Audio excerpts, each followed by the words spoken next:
Water. Earth. Fire. Air. This is... What were you saying? This is Yip Yip. Hooray! An Avatar podcast.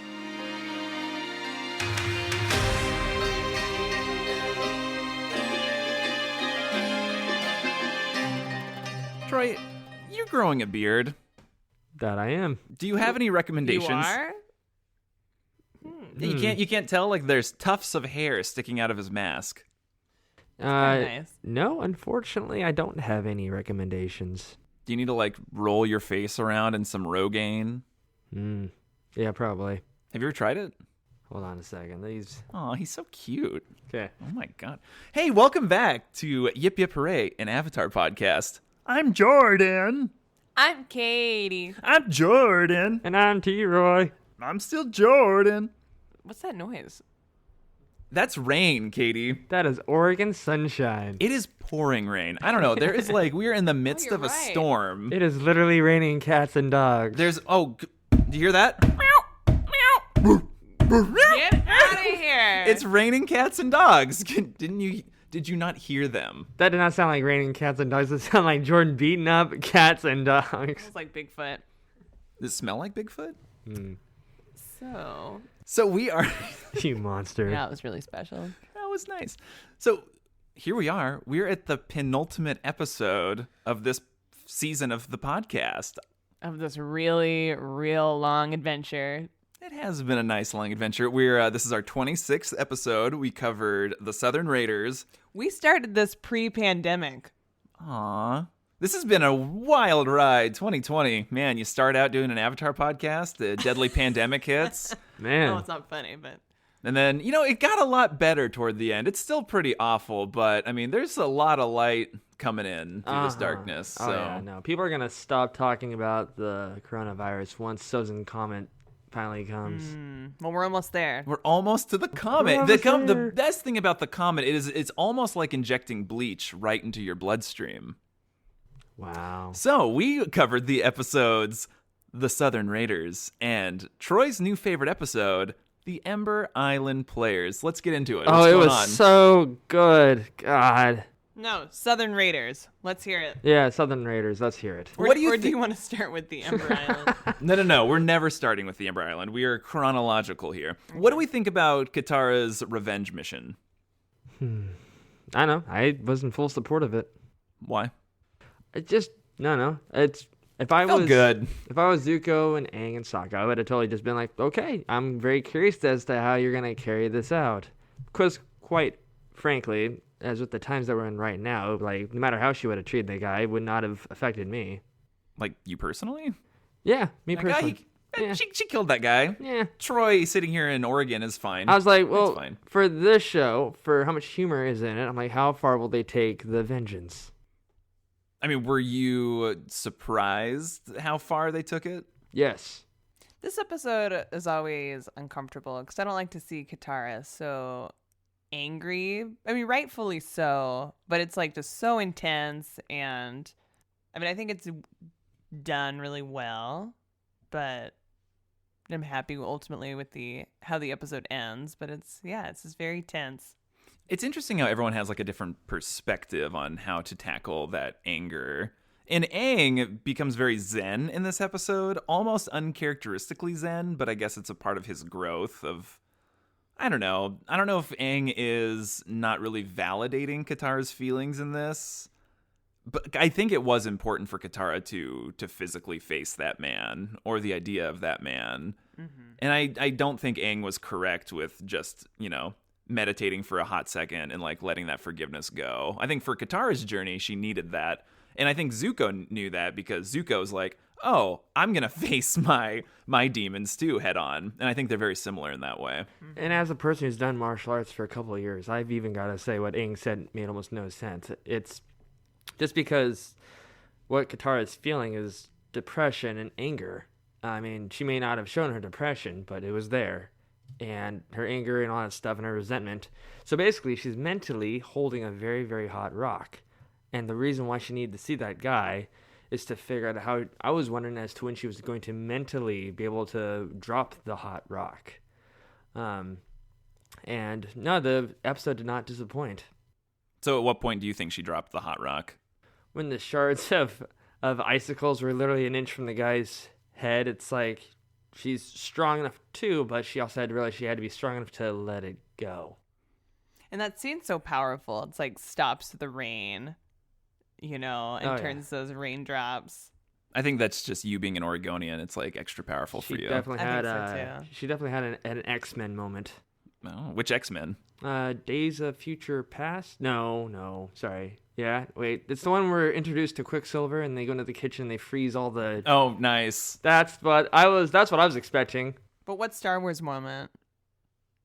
Probably the Clone Wars, where they go to the rain planet. Okay, I want to know, how does Azula find them at the beginning? As we know, I don't know, what's their last name? Fire? Zuko and Azula Fire? I don't know if do they have one? We know that they're very good at tracking, specifically Aang. Zuko could track Aang all over the world. You don't exactly see anybody, showering, which is... Wait, what? So Wait, like, what did you just say? So like, there's a anybody chance showering. that Azula could have smelled Zuko. You just said they're very good at tracking. I'm like, Okay. Also, they did steal a warship. It's probably pretty easy. We can imagine as soon as they took Maybe that... it was like a tracker. What? I don't know. Is this like a Last Jedi moment where they're like, oh, we put a hyperdrive tracker on their ship? Okay. So my theory is that Boiling Rock, they just straight up jack that airship. They were probably like sent a messenger hawk. We're like, hey, if you guys see an airship that's not where it needs to be, that's who we want to go get. And I'm thinking that's how. Because where'd they hide it? How could you hide an air balloon? A big Zeppelin. Okay, can we talk about Azula showing up? Like, because, again, when I first watched the show, I was all bitter and jaded and full of resentment about them airing a new episode every day for a week up until the finale. So I was just, no episode could ever be satisfying. Side note, the way you choose how to resent a show is very intriguing to me. Continue. Thank you. So, I don't think there wasn't that weight when Azula showed up to me. Like, I think because I was an angsty teenager who had just graduated high school, nothing could have satisfied me, and I was just so desperately wanting to see the resolution to the story, I couldn't enjoy the journey, and I think that's my own personal issue with where I was for the series. So when Azula shows up, and they start just recklessly destroying the Western Air Temple, it didn't resonate or hit me. And so it's taken until like the last couple times I've seen it to be like, actually consider like what they're doing. Like they're shooting bombs into the temple. Azula's there to kill Zuko. Like just blatantly says that. Yeah. Celebrating being an only child. And obviously Jordan's had to learn how to forgive. He listened to Aang because now he's able to watch the episode with joy instead of resentment. Yeah. But Well, I was just going to have a little side about when Zuko tries to save Katara and she's like, yeah, you can get off me now.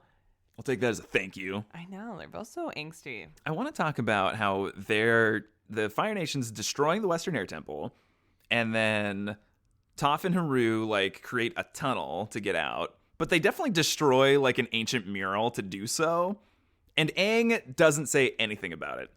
Wait, how does Haru? Whoa. How does Haru?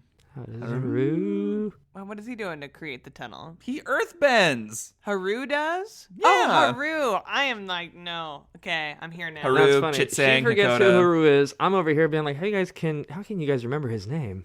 Because I've seen this 70 times. So they create the tunnel. Aang doesn't really talk about the destruction of the art or the architecture or the history of the Western Air Temple. I think because he probably thinks it's going down. Well, I mean, in the Northern Air Temple episode, like, he has a moment when they find out that they're putting in a bathhouse. Fine example. I grew up in this house, but if we were being attacked by whatever country, I would not be like, Jordan, don't you dare, rip into what used to That's be my old... the good drywall! That was the good drywall. How could you do that? I'd be like, let's get the hell out of here, guys. Right, because it's like they're being attacked. It's different versus, he's showing up and it's like, and they did a remodel. Exactly. Aang can't exactly teach his friends ancient history about a temple when their life is on the line. Well, that mural's a really important... okay. Right. Okay, also, They where could have had a they're Jackie like, Chan moment. I mean, were we surprised that Katara and Sokka were like, later, Dad? And Katara's like, well, we don't need to split up again. But it wasn't like, oh, you can come. It was like, you got to go there. But then Suki, you're going to come with us. Well, I mean, were they maybe telling Hakoda to go, like, lead the children? I mean, because, like, your options are children to go get out and pilot this air balloon, or a convicted felon in Chitsang. So I think they're probably, like, the best option for these people to survive is to send Dad.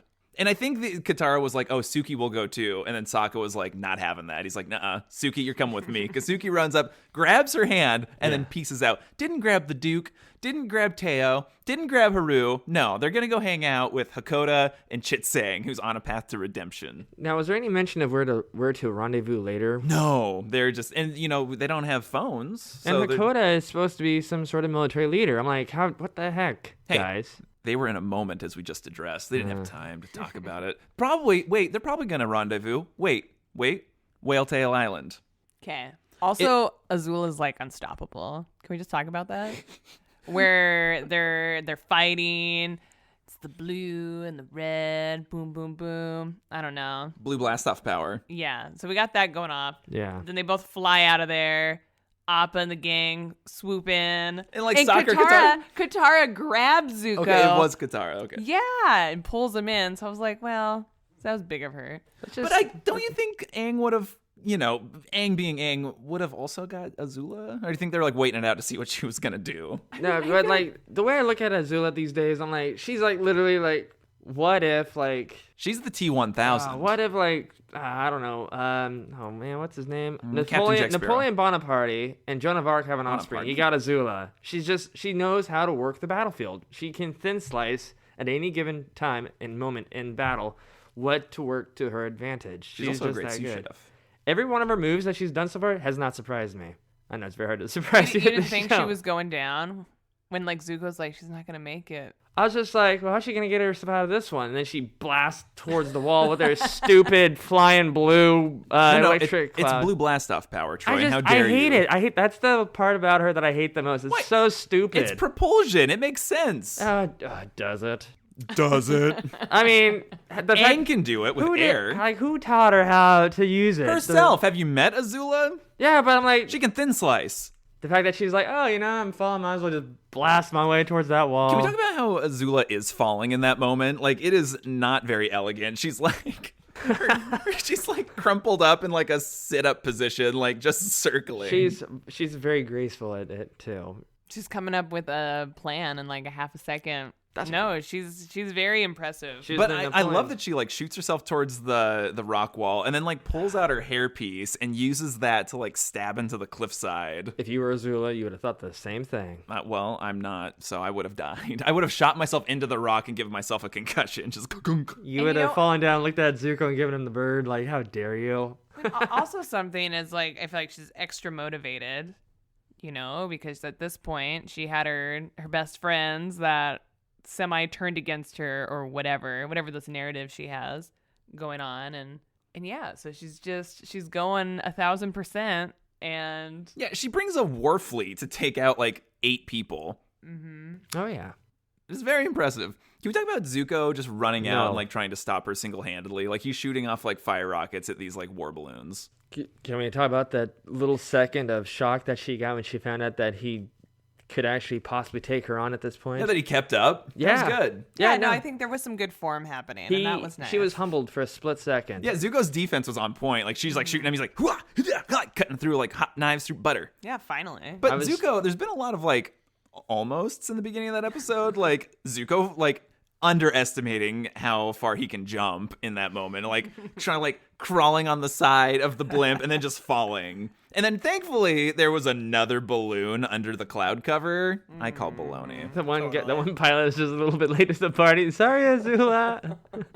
And then they go off and they do what they do best, and that's camping. And then we get one of my favorite moments in the whole series when Zuko walks into Sokka's tent. Mm-hmm. Wait, but before that, when everyone's like cheersing, it's like, oh, to Zuko, and Katara storms off.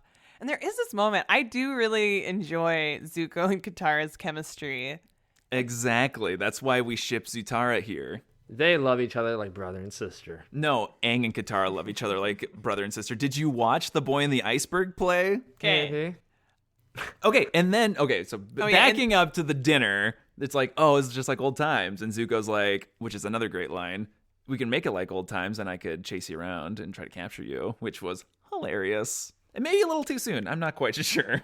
Yeah. Oh, Well, it was borderline a little too soon. Would you have liked to watch Zuko like play Duck Duck Goose with like That would have been a Aang, like- nice scene.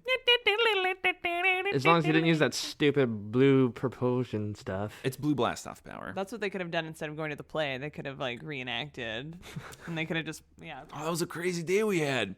Okay, so Suki and Zuko run into each other. Suki's like, oh no, I'm not doing anything. Goodbye. And then Zuko. I don't know why Suki and Sokka got to keep their relationship secret to Zuko. You don't know what they were going to do in that tent. You have no idea. Yeah, they were supposed to be sleeping Troy. They could have been reading fairy tale They were stories. probably told, boys on this side, girls on this side. We don't want any war babies. We don't want any baby boomers here. Because you know Sokka and Suki were going to get down. I'm just going to say it right now. Wow. Or get up. But where'd those candles come from? Anybody? Candle bending. Oh. Duh. I don't know. I mean, And the rose. yeah, I mean, Roses. They were bouquets. Toph can bend the earth, but she can't bend wood. I'm like, yeah, screw it. Anything's possible. They got those candles from somewhere. Yeah, Toph probably bent it. Earth bending. I earth bent these candles. So, I mean, I'm happy about Sokka and Suki's relationship. I'm just saying it right now. Also, I kind of feel like you and me are Sokka and Suki, Katie. Oh, Right. Like, you're a super capable, fearless warrior, like princess woman, and I'm the meat and sarcasm guy. oh, that's too funny. And there was that moment of Sokka being like, you wish you were meat and sarcasm. No. what am I? I guess I'm Sokka. I was just saying, Suki is way out of Sokka's league. That's true. Dang. So I was well, like, I no. mean, this also tracks. I'm sorry. Katie's way out of my league. There you go. No, she. What did you think about learning about Katara and Sokka's mom? Like, just kind of like the end of, well, like learning about the attack. I had a slight theory that they had just abducted her mom instead of like taking her out. Like, maybe she show up back up in the Well, series. didn't Katara say like that he was gone and so was she? In a way, to me, I thought that meant that the firebending had like killed the mother and then taken the body. Well, I mean, that's true. I can see how you could have seen that. I think it's just their way of trying to be poetic in their writing, but it comes across as a little murky. Yeah, could be my autism. But in the flashback scene, we get 8-year-old Katara, and she is wearing her coat with like a little crescent moon on it, and it's the same symbol as the Northern Water Tribe when she's training with Paku. Little fun fact there for you. But I want to talk about the main reason that the Southern Raiders were there and the way they conducted that raid. So here we go. Are you ready? Yep. Puppet Master. We meet Hama, right? She was the last known waterbender in the Southern Water Tribe. Who's Hama? Hama was creepy, The crazy. blood bender. Oh, my favorite criminal. My Your favorite. favorite criminal? My favorite grandma. Hama, the crazy woman. So she was the last known waterbender in the Southern Water Tribe. They successfully abducted her. They keep her for decades, trapped in her little cage. She learns bloodbending, escapes, I'm assuming does some damage on the way out. The Fire Nation's like, oh my god, the last Southern waterbender has escaped, knows how to like do creepy crazy things. We got to get her back. And so obviously, if you're the dumb Fire Nation, you're like, where would Hama go? Back home to the Southern Water Tribe. So the Southern Raiders conduct one final raid. It was very confusing why they were there.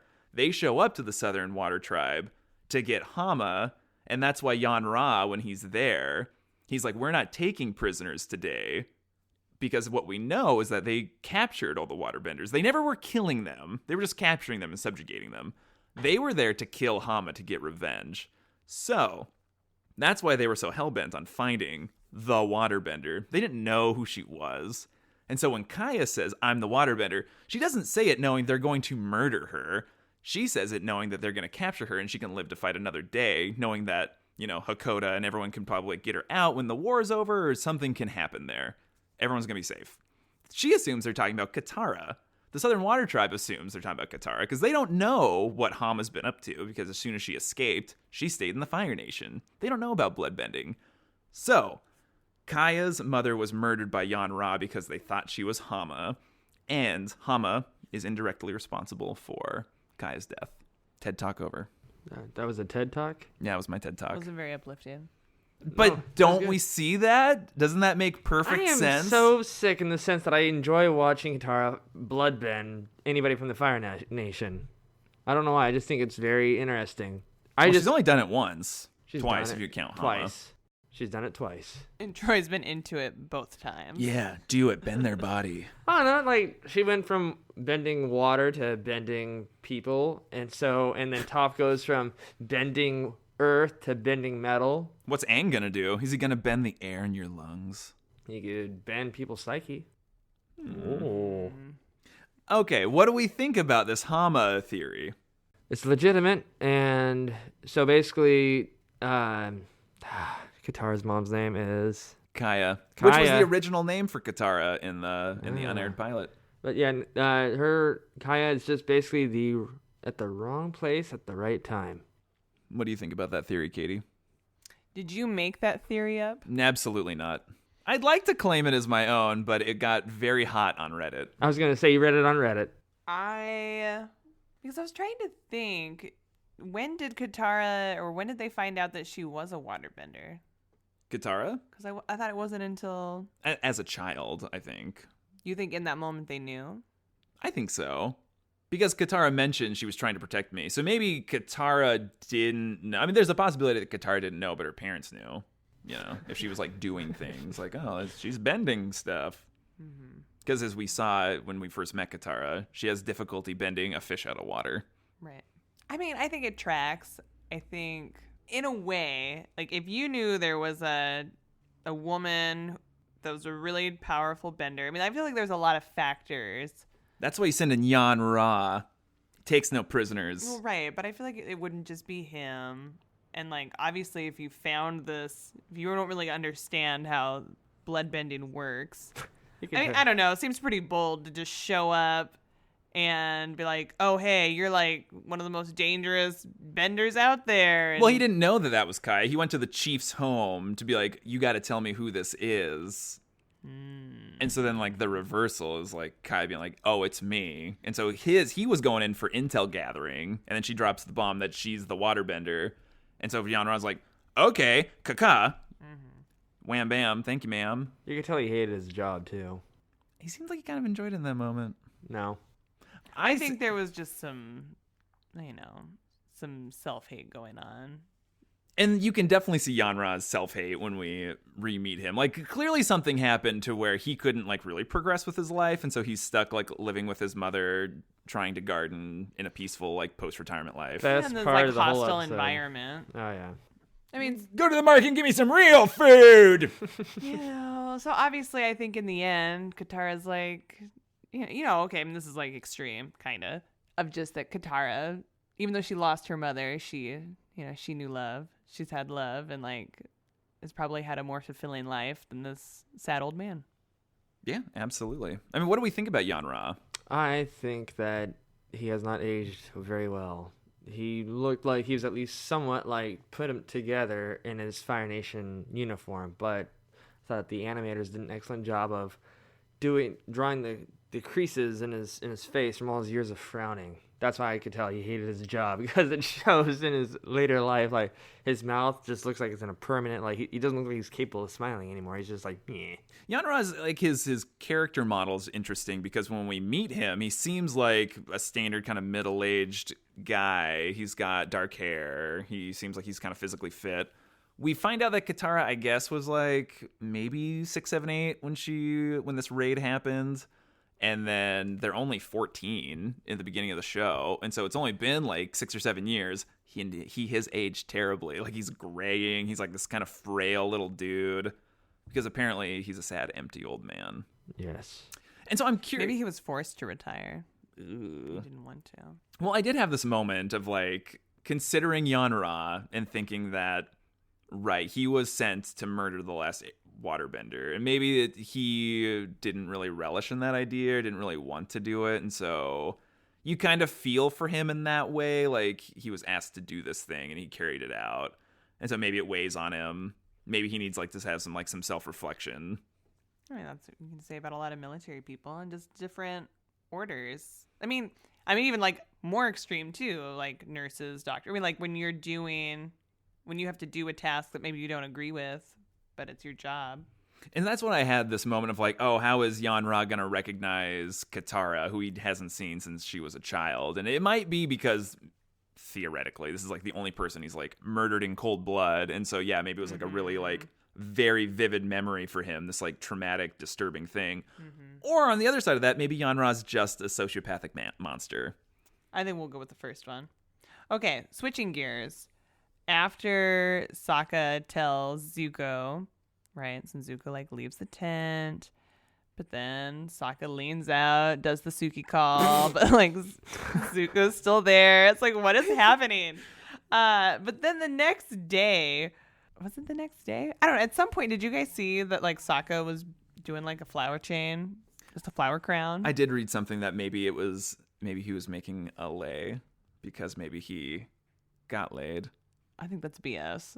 Whoever came up with that is BS. Okay, well, he's making a daisy chain. He's giving Suki like a gift. He's very sweet in this moment. I never saw it. Okay, when you I'm still so confused that they are separating each other like they're in the middle of a war. Like how could they make gender separation such a big deal? You don't know it was a gender separation. That was something I pulled out of the air. That was the one part of the episode I just thought was super lame when they were just like lame. Just all sleep together. All sleep in one room. You're a family. Don't you love each other? Your brother Aang next to sister Katara. Brother Aang, pass me the blankets. What do you think about Aang comparing Katara to Jet? Aang was talking to Katara and said, you're being just like Jet, like all extreme about to seek vengeance. Yeah, they name drop Jet. No, I kind of zoned out for that 30 seconds of the episode. I was just like, Aang, you're not making any brownie points, dude. Just drop it. Oh my god, you're just like Zuko. All right, Jordan, what'd you think? I did think it was interesting to bring up Jet. And it's interesting how he has kind of resonated throughout the series. Like, Jet, even though he became a recurring character. But yeah, the fact that they're still... Both these episodes featured Jet to some degree. And I think he could have made a better point than pointing out Jet. I agree. I think you could have done a lot of examples, but yeah, and that's interesting because, right, like then Zuko's like, no, Aang, Katara needs this, and then just this like, okay, guru, goody, goody. I was like, what? Hey. Because Zuko, he's an anti-villain, so he's got to like play it up a little bit. Zuko's still kind of a bad boy. In the end, I'm happy that I think Aang gave his blessing for Katara to go. And that everybody was on the same page. I'm glad they didn't have to sneak off necessarily. I do want to leave the episode with this, that me personally, I really liked Zuko and Katara dressing up in black clothes, like Black Ops stuff. I'm like, and the fact that they were wearing masks, like we're having to do right now. It's very relatable. And they didn't complain about it once. Okay, well, that's true. True that. Take some notes. Okay, but during when they're doing the little thing with Yanra, Zuko pulls his mask down, but like, he doesn't react, but I'm like, this guy knows that's Prince Zuko, right? We all know that no one has the ability to recognize the royal family. If frickin' Fire Lord Ozai was walking down the street in full regalia, people would be like, who's that well-dressed man? No one knows what any of these people look like. Yeah, maybe. And I think it's less forgivable for Yanra, who was a high-ranking member of this group. Also, Zuko has like no reaction. Well, he has a little reaction when Katara starts bloodbending. Like he's like, oh. But then he like refocuses. You get a moment of Zuko, like his eyes kind of widen. He's like, what am I looking at? And like, then, is she gonna do that to me? Yeah. No, Zuko, know your place, especially when Zutara comes to full bloom. That's right. So yeah, doesn't react because he's got to play it cool. He's like, oh, I got an opportunity to like take this guy out. I'm gonna go interrogate him. Do you know who I am? Do you know who I am? You better know. Anyway, but yeah, I kind of thought that maybe they would, Zuko would kind of mention it, like, oh, so that thing you did. Mm-hmm. What do you think about Katara's kind of announcement at the end that she'll never forgive Yanra, even though they had that exchange? So it's kind of counterintuitive to what Aang had been talking about with like forgiveness as the first part of healing. I think sometimes in the process, when someone's feeling attacked and you have to be strong in your convictions, right? It's like, no, I'm not going to do this because I don't want to do this, and that person doesn't deserve that. And so I think that maybe one day she'll find peace in a different way and maybe could forgive him, but it's her prerogative. A couple nuggets. This is the first time in the entire series that Zuko says Aang and Katara's name. In the same episode. No, in the series. He's never said their names. Ever. Oh. Wow. Guys. Man, right at the end. Wait. Yeah. Wait, what did He's always been the Avatar, or, the waterbender girl, or, hey, you. Oh, Wow. Nugget 2 is all three of us lost our bananas when they're starting their, special ops mission, and it's the group of Southern Raiders on the boat, and they're like, yeah, so then I was like, hey. And then Katara wipes him out with the water. here comes the tentacle that That grabs is this by dude. far a very relatable manly guy conversation. Of all the manly conversations I've eavesdropped on, they definitely talk like that. They always end that way, too. Like, they're talking, and then all of a sudden, they're gone, and they're tossed 50 yards into the air. Yeah, so, it was like, I was like, wow. Wow. Ultimately, I do think this episode is stronger than I give it credit for, especially in my mind and my head canon. And it is good to have Zuko and Katara kind of go on a mission, and in the end we have Katara finally forgive Zuko. What'd you think about that, Troy? So that was pretty good. I understand her for not forgiving Yan Ra, but I thought it was pretty cool that she was able to forgive Zuko.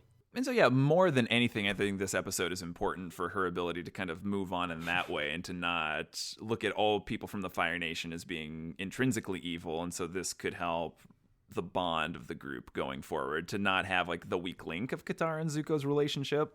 Yes. But then we have that question that Zuko asks Aang about what he's going to do with his dad. when he's That's playing why with the Fire Lord. That's why I totally dismissed his conversation about forgiveness. I'm like, it's funny you're talking about forgiveness when you gotta face the biggest baddie in the land pretty soon. And I'm like, there's a chance you might be eating your words, buddy. It is an interesting question. So what we know about Aang's relationship with forgiveness right now, where do you think Aang's standing? I'd say Aang's gonna be conflicted until the very moment he meets the Fire Lord, and then it might become clear to him. Who knows? But this episode also made me beg the question: from how far away can Katara do bloodbending? Could she control Fire Lord Ozai with her bloodbending? I think a lot of bending, base level bending, you need to be an eyesight is kind of my thought. Or if Toph, you just gotta feel your way through. Yeah, I seriously, instead of Aang taking on Ozai, I want to see Katara just bloodbending Ozai. Oh my god. Maybe you'll get your dream. She could Maybe. simultaneously do it to both Ozai and Azula. Wow. So Katara becomes overpowered. Uh-huh. Next episode, it's the flashback recap, penultimate episode of the entire series, the Ember Island Players. This is literally... I can't say that joke. Never mind. You can say it. No. I don't know, unless it's super bad. It's a nice creative recap of the series, isn't it, Troy? That is a nice creative recap of the Yes, series. it is. Troy had some very angry words as soon as that episode was over. And I want to hear them. Well, no, because I already made a note. I'm not going to speak much about it. It was just... Troy's going to be silent while Katie and I discuss the episode. Okay, what about when they go to sit and... Wait, at the very beginning, you know whose form looked great? Zuko and his six-pack. Yeah, and Aang. It was good. I was like, oh yeah, it's nice. That was the best part of that episode. What? Okay. And then, no, the real best part was when Aang goes to sit down and then Zuko sits next to Katara and he's like, I wanted to sit there, or whatever he says. He was like, just sit next to me. Sit next to me? What's the big deal? Yeah, no, Dante Bosco's voice acting there was on point. It was fantastic. Aang was very conflicted and kind of, I think, angry with the lack of relationship going on with Katara. That was definitely B-plot here. Yeah, it was interesting. And then probably also shows his mental state, right, that he's watching this play and taking it as truth, right? Or it's like, oh, how could you say that, Katara? And she's like, I didn't say that. That was the actors. Aang's feeling a lot of pressure about having to potentially kill or forgive Fire Lord Ozai soon, theoretically. Okay, also, Toph was amazing in that play. Oh, yeah. Okay, I still thought Troy was taking his vow of silence. I was worried you weren't going to say anything. I don't know. I just don't have a review for this episode. It was just... Did you like Toph as a man, or do you wish that it had been a girl? I didn't care. You didn't like muscular Toph? I did appreciate the fact that she didn't take it that seriously. Toph was loving that play. It was so much fun for her. Okay, so yeah, no, with me there was never a vow of silence. It was more like, I don't know, if I did have an opinion of this, it was more like I cannot, unless there's somebody that I personally know in a play, then I'll be biased towards that play. Like, okay, it's a good play. But there's nobody I know in that play, then... You don't know. They were acting. You could have known them. What? No, I've never been to a play that I enjoyed. You know, that's rude because Troy's looking at me in the eyes and he went to a play that I was in. But I knew you. But you said you... All right. Okay. So I'd like to talk a little bit about what we're dealing with here. So they talk about this play, the Ember Island Players, the Boy in the Iceberg play. It's written by an Earth Kingdom playwright who writes the play. Who stalked them hardcore? I don't know. There were some little details. I'm like, you don't know. There was a little too much detail that went into it to be believable for me. I was like, they knew everything that was going on. They knew that there was like an intimate conversation between Katara and Aang on top of the submarine, and I know it's like supposed to be a recap episode, like haha, but it was a little too much. So the episode ends and Troy goes, "That was my great divide." And then he punched a hole in our drywall and I said, "Easy, Kyle." And I gave him a monster and he was good to go. Okay, was there at least 3 intermissions with this play? Okay, I love that you mentioned that. So this is the first time I realized that the 3-act structure of the episode, you know, where the break happens in an episode, that's where the act ends. Each act of the Ember Island Players coincided with one of the seasons of the show. Yeah. So the episode Act 1 ends Yeah. with Season 1. This is your, like, how many? Oh, this is the first time I've realized it. Ever. But I mean, that was really clever that they could have this episode and then make sure that each act break coincides with the end of a season. Yeah. And I would like to talk about 3 intermissions because we went to a really weird Robin Hood play in Selwood. No, Silverton? Where were we? Silverton. We went to a really weird children's theater Robin Hood. And I think it was going to be a 4-hour play. Like, I think there was 4 intermissions. We only stayed for the first intermission. That was long enough. We had to leave. But maybe that's true. We went to a play where we didn't know anybody. We've also gone to actual good plays. That's also true. Professionally done plays, and we've loved all of them. That's also true. But, you know, the real hero of Ember Island Players is the backstage special effects old man. I didn't think he got enough kudos for his job. Absolutely not. It's extremely hard to do that job. He was doing everything. He was doing lights. He was doing special effects. He was like turning around the backdrop. Oh yeah, no, yeah, no. What I notice is when people go to plays, I never hear about the great plays. I always get to hear about the plays that just sucked. And you know, I mean, for people that have never been in plays, to walk out on stage in a character that you believe yourself as, you are that character that you are playing. It's extremely hard to do, and it's so easy to screw up the character that you are playing as. And so a lot of people they just assume raise your voice as loud as you can and enunciate, and boom, you got a character and you got to play. But no, that's one of the biggest rookie mistakes I've ever seen. And that's what this play kept doing every single act. I'm like, this is terrible. This feels like punishment that we're watching this garbage. I think it's supposed to be bad. Like that's a part of the crux of the episode. Yeah, but Sokka's character, Sokka, man, after he gave him those tips, slap a pow. Oh yes, Sokka. So let's get into some nuts and bolts about this episode. So they actually the voice acting team for the play version of everyone, that voice acting cast is stacked of like professional, like really well known voice actors. And it's hilarious to me. So the guy who plays Sokka, his name's Scott Menville. He voices Robin in the Teen Titans shows. So he's like super well known. He does a ton of voices. And so this guy, anytime I hear him not playing Robin in Teen Titans, I lose it immediately. I'm like, I'm taken out. Like, he needs to be Robin. Like, why are you doing this? It's like, so other people. Why are you doing this? Why are you doing this? So they put the superstar cast in the worst episode. Yeah, no, it's hilarious to me. It makes me so happy. So the voice actress of Aang, And so Aang, the whole issue with Aang to Aang is that we get like this Peter Pan moment of like we get this plucky young boy character being It was played Julia by Roberts, wasn't it? Julia Roberts. I don't know. She played Tinkerbell. It was in Anne Hathaway. Come on, man. Oh, I'm No, it wasn't so Anne sorry. Hathaway. Anne Hathaway, Julia Roberts. She was played by Rachel Dratch, who's a famous Saturday Night Live alum, and she doesn't do like a ton of voice work, and so I was really surprised that they got this hilarious comedian. I love Rachel Dratch; she's hilarious. The person who plays Katara is Gray Delisle, who voices Azula, What? and so they get Azula to play Katara, and then Azula is played by Tara Strong, who's a prolific voice actress. She did Tommy in Rugrats and did Timmy in Fairly Odd Parents and has done a million other things. And she's Bubbles in Powerpuff Girls. And so she and Gray Delisle work together often in projects. And so her as Azula was hilarious.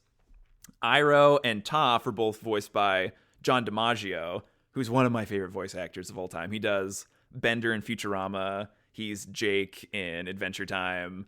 And he's got like that growly, gritty voice. John DiMaggio, hilarious. D. Bradley Baker, who is Appa and Momo and Chong the Nomad, he gets to play Boomy, Jet, and Fire Lord Ozai.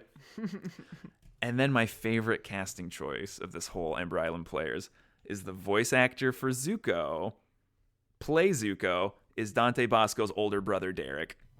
So Derek Bosco is the play Zuko, and Dante Bosco's the real Zuko, and it's the funniest thing I've ever seen in my whole life, and it makes me so happy. So when we do the parody podcast, it'll be the Ember Island podcast. It'll be a group of people who play Troy, Katie, and Jordan, and we'll have them do the whole series. I will have my brother be me. Wait, repeat that one more time, please.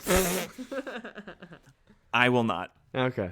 So it's really interesting with Ember Island Players that you get this Earth Kingdom playwright who writes a play where the ending is the Fire Nation wins. Sounds familiar. What's up with that guy? He's an Earth Kingdom guy. Well, maybe he was making it with the intent to sell it to the Fire Nation. Like I said, sounds really familiar. Or are there other versions of Boy in the Iceberg for every country? Oh, Does boy. Earth Kingdom have their own version of Boy in the Iceberg? Or maybe this guy's like, well, it's not looking good for this crew, so... I do wonder how Toph is portrayed in the Earth Kingdom plays. Well, I mean, no one would know that she's a Beifong or that she's, the daughter of one of the most powerful people. They got Bender to play as Toph. That's incredible. That was so fun. That just made my day. What'd you think about the way Toph sees in the play? Oh, just listening with her ears? No, Sonic Scream. Man, I just felt bad for those other actors on the stage. There's no guarantee that dude brushed that morning. Why not? I mean, if you were in a play, wouldn't you brush your teeth, Troy? Probably not. You've done a Oh play. my Did you brush God. your teeth, Troy? Maybe. Good God, man. The last time I was in a play, Troy hated it. I had to be in just my underwear for the first act. And That was too much. I was, my I hate it. role I was, was not that person in the audience saying boo. who was then? Was it Katie? It was the dude sitting to my left. I had to be in just my underwear. My character was supposed to be an objectively beautiful, really shallow boy toy, and I was supposed to look like Zuko does, rippling abs, probably waxed, just a really handsome guy. And I worked really hard to get rid of my muffin top, but by the time opening night rolled around, I still got a little muffin popping out. But people had to say things like, "Oh, you're in really good shape," or "You're really hot." You had a great Pilates body going on. Aw, Pilates body. Wow. Okay, I feel like we have to talk about Aang's kiss to Katara after she said she's confused. What would you like to talk about? I just want to know Troy's opinion.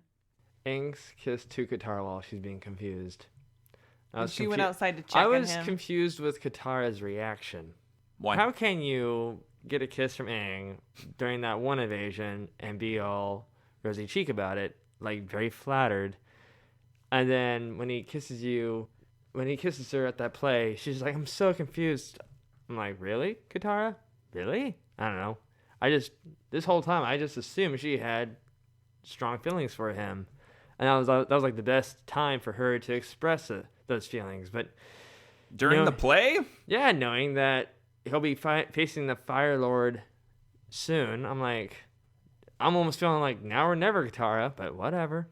Well, that's probably what Aang's opinion is, but this is where things get tricky. He did not ask her permission. That's where he was wrong. Well, he didn't ask her permission the first time. No. But he did have a monologue before it.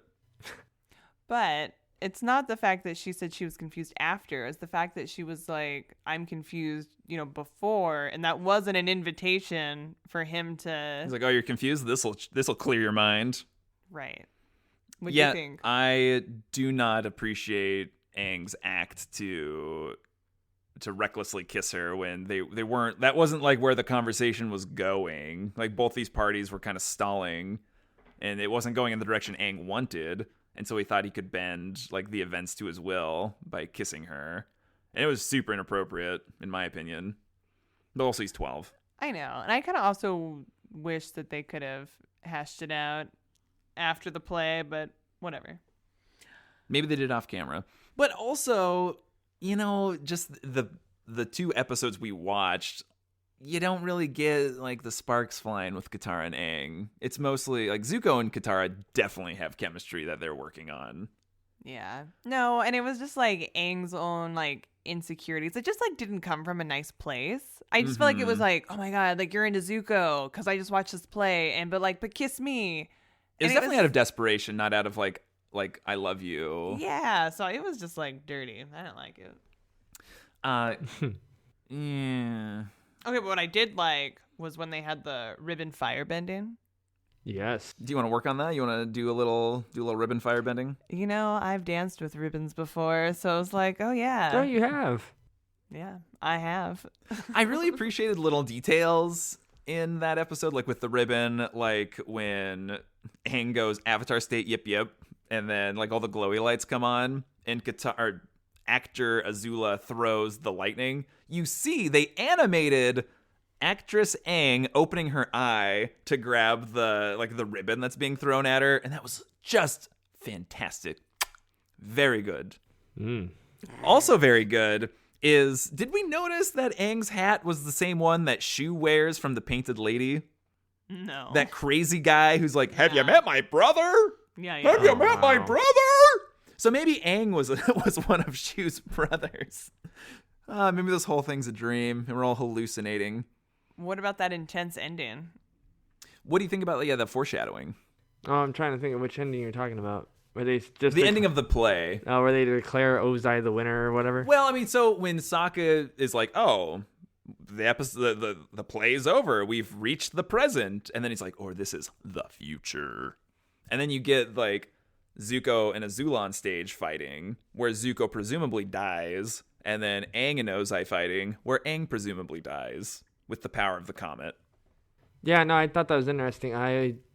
When he was like, "Hey, the play's over," that they've reached the present now, but the play kept going. I was like, well, if I was Sokka, Zuko, Katara, Toph, the whole gang, if I was them, I'd be like, well, this might be a way to get some intel on what their next move might be. But there was nothing that we didn't already know. But I guess the premise is that they're telling the Fire Nation that Zuko and Aang are both defeated already. I mean, do you think this is a piece of foreshadowing for the series that Zuko and Azula will fight and Zuko's going down and Aang and Ozai are going to fight and Aang's going down? I feel like between Zuko and Azula, it could go either way. One thing's for sure, one of them's going to get badly beaten, that's for sure. And as far as Aang and the Fire Lord Ozai goes, Aang's ready to forgive him. So I'm waiting to see how that works out. Is that what you think's actually going to happen? I don't know. I do think it's a really powerful ending for the play, and I think really puts what they're up against into perspective, because we get that shot of all, 6 of them or whatever sitting there just kind of aghast of what they just watched. They're like, oh. And then I think it's made worse because the whole audience erupts into cheers when Zuko's murdered and when Aang's murdered. It's really dark. Well, It's kind of Fire some dark Nation. times, isn't it? Well, but the audience, they cheer at some weird moments in the episode. Like they cheer at the Act 1 finale where Aang as the koi spirit. Right, He's like stomping on. Yeah, they're on cheering the it. Fire Nation. Yeah. Why are they cheering that? What's happening here? I know you were expecting them to be like boo. Yeah. It was a weird play. I think the actor Aang was just flirting with the audience at the time, like winking at everybody. Have I told you I'm an incorrigible prankster? What'd you think about actress Aang? I thought she did a fine job. And that was voiced by the same person that voices Azula. No, she actress Aang was a Saturday Night Live alumni. That's right. Sorry. Katara is Azula. Azula is Tommy Pickles / Bubbles, Powerpuff Girls. That's right. So I want to talk about. I love that they just get enough wrong that it just feels incorrect anyway. Like Avatar State, Yip Yip. She's got like the little fan that Aang flies around with. It's like a little magic wand. Like beep, beep, beep, beep, beep, beep. Jet was a really interesting character for me in this one. Like he's wearing a crop top, which is fine, but it just didn't fit him. No, Jet was pretty strung out. Jet, you're so bad.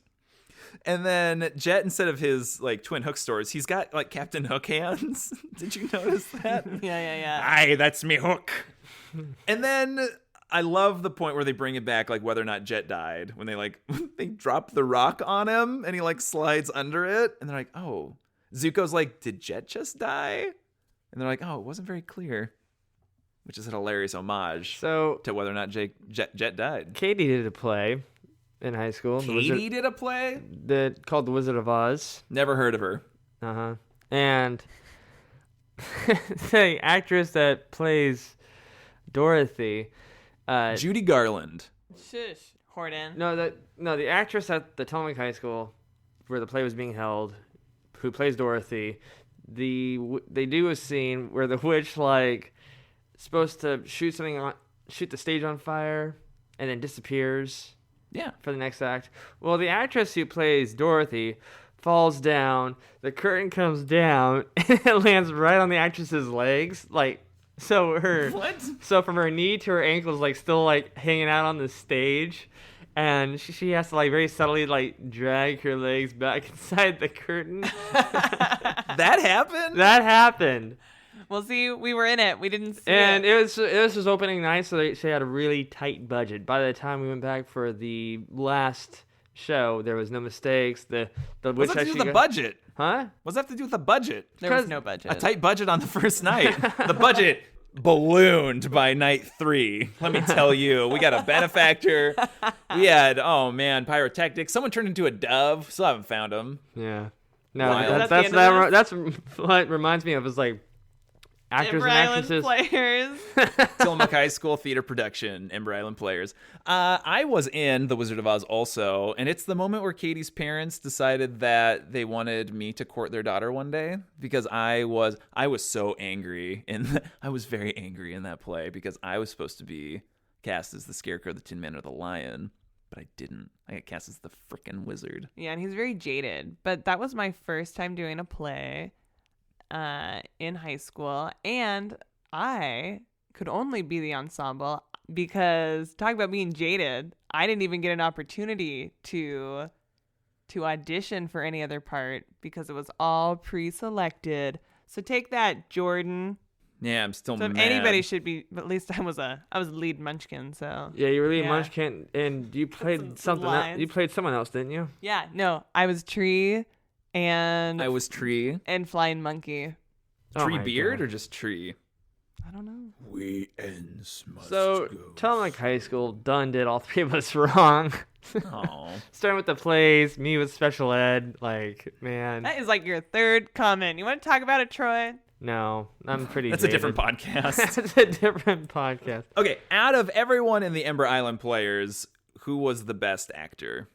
The best actor, probably Ozai. I mean, he was a very good actor. Probably like classically trained was my vibe. Yeah, it was no BS. He had some scary like vampire makeup going on. Like he definitely looked like a 1930s like movie monster. Yeah. Troy. It's a toss-up between Azula and Toph. I think Azula was overacting. I think she was See overacting. those claws, though. That's not the point. But no, the point. A good actor is not to overact. Who overacted the most? This is the Fire Nation. I don't think they care much about good acting. No. There was a moment where Azula overacts. She's like, "Father, my brother has been defeated." Okay, that sounds like pretty much every play I've been to. You need to go. You need to pay money. Not the Wizard of Oz. Not the Wizard of Oz. You need to pay good money Not and go the see Munchkins, anyway. an actual play. Do you think The Boy in the Iceberg would have been better had it been a musical? Oh God, it would have been worse. Why? I don't like musicals. Period. No. You need to watch In the Heights. We watched In the Heights, and it was phenomenal. But you Loved guys In the also Heights. watched Frozen. But yeah, that's an animated musical. It's very different than an on-stage Okay, musical. but you were talking about. I just don't if like this was a musicals, musical, period. which also would be an animated. Not this. This exists in the real world. Avatar. No. This happened a long time ago in a galaxy far, far away. I think it's time to just cut it off. Yeah, It's time. Troy, you ready to say- finish this journey? that I am. 4 more. 4 more years. No, 4 don't more say it, years. no. Okay. So, We're not doing 4 more years of this podcast. Ember Island Players ends. It's the last episode before the finale. And I think going back to like when I first watched the episode, I think I had the same reaction as like Southern Raiders. I thought they were, in the words of Sokka, it was wacky, time-wasting nonsense. And I was upset that they would waste a valuable little gold nugget of time to devote to the Ember Island Players. Like, I think when I first watched it, I desperately wanted them to go like action heavy, to like explore the lore of the series more. I just wanted something. My expectations were too high, I think was the issue. And now looking back, now this is like, you know, my 67th time watching it, I can definitely appreciate the Ember Island Players a lot more. And I do appreciate the episode for what it represents. It's this like this calm before the storm moment. We can just kind of like get back to the roots of our characters, like doing something goofy and silly. What'd you think about it? And you can be reminded. I mean, again, it's the point of a recap, and you know we're all gearing up for the big finale. So I think it's fine. It's not my favorite episode, but it is our cousins. Maybe. I think Erica said she loved it. Yeah, it's a good night. It's a night at the theater. I mean, I don't know if it's her favorite. Hey, how many people have you recruited to this show? Everyone's been recruited. I'm a missionary for So, Avatar. for I people- walked door to door with the box set, and I say, "Excuse me, madam, have you heard about the Avatar?" So, for those of you that don't know, Jordan has a religion, and it's called Avatar. No, I'm an airbender. I'm an air acolyte. I live on a mountain. See how religious he is? I wear robes. I've shaved my head. I am working on mastering the element of air, at which point I will get tattoos over my whole body. Okay, an hour Yeah. later, Troy, do you dislike Ember Island Players as much as you... I mean, now that we've talked about it, can you see the importance of this episode? I thought their casting for the actors was intriguing, but other than that, I can't The stand. casting had a lot of potential. I've never, like I said, I don't care much for plays unless I know somebody in it. Other than that, I sit down and my attention just goes somewhere else. I don't know how to control it. Is there another way that you wish they would have recapped? The actors could have been a lot better. I mean, if it hadn't been in the form of a play. Like, I don't know, maybe they meet up with Iroh. I mean, where's that guy at? You know, they meet up with Iroh, and then Iroh's like having tea with like Aang, Katara, and Sokka, like, please tell me your journey to this point. Remember when? Yeah, no, I would like full 90s flashback penultimate episode where we get like 5 minutes of new footage of the characters reminiscing about what happens, and then we just straight up flashback throughout the entire series. Yes. Boy Meets World, that was a pretty bad one. That was... Yeah, I What? can think of a lot of different ones. I was just like recap episodes are like worst. They would do that for Lost. Lost had recap episodes, but it was like, it wasn't even like framed within like a story. It was like, previously on Lost. And it'd be an hour recapping what was going on. And then instead of a new episode, you would just get an hour recapping of what was going on. You're like, oh, thank you for that. But I watched and paid attention to the show, so I didn't need to learn any of that. Okay, Ridiculous. I'm out of here. I'm also going to be out of here. But first, Troy, I want to look you into the eyes and tell you thank you for being a part of this, and thank you for being in the audience of the Ember Island Players today.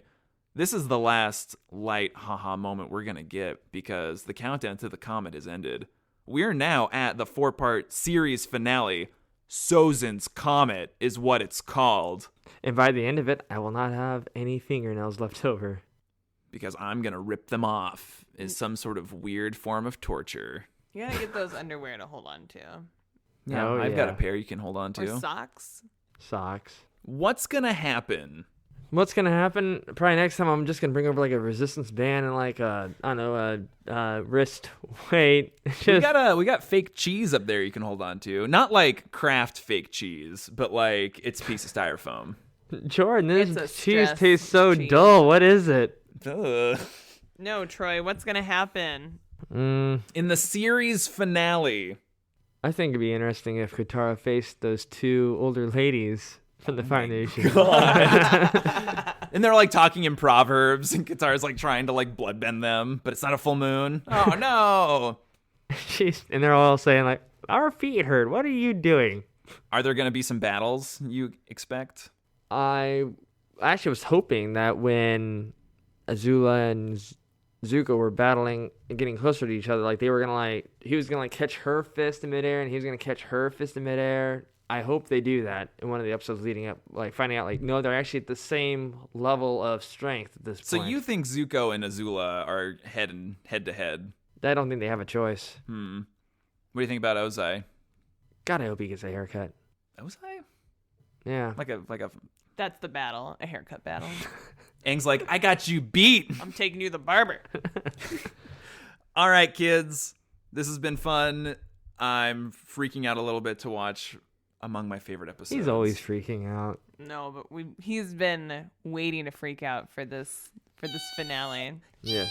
You better buckle up. Hold on to your sombrero, friend. Yip yip. Yip yip. Yep. Yep.